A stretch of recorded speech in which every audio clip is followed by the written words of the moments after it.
I'm a spa for books. Books come to me and they're all stressed and they're tense and they feel kind of broken, and they are broken. For nearly 2 decades, Cara Schlesinger has spent her daylight hours in a Brooklyn studio, surrounded by books, cabinets, and rolls of paper. But she's not a librarian or even a printer, but a bookbinder, conservator, and proprietor of Fenwell Bindery. And there's so much to do, there isn't even any time to sit down. What I do is conserve books. I preserve books. I will sometimes sacrifice beauty or a perfect appearance for the integrity of the materials. Although books can be considered tools or paperweights to some, they can be sentimental and intrinsically valuable items. I will look at that book and say, wow, that's a book that has been really well loved. And now we're going to make sure it can continue being loved. A champion of the common book, she fights for what's right. I am its advocate.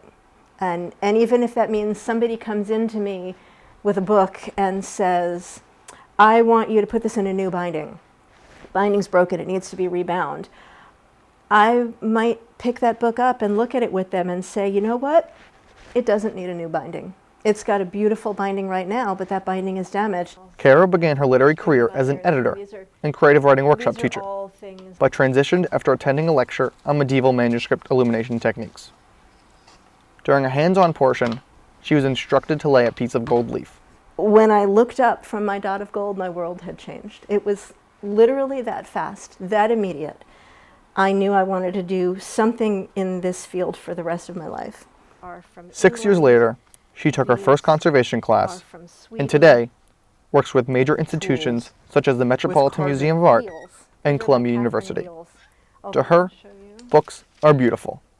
For a book to be read, its form, its structure has to be intact. It has to be safe and usable. You have to be able to just, hold it in your hand and flip through the pages without worrying that the pages are going to fall out or the boards are going to fall off. So that's my job, is to make sure that doesn't happen. In this hyper-digitized world, it's easy to neglect the medium that taught us all to read.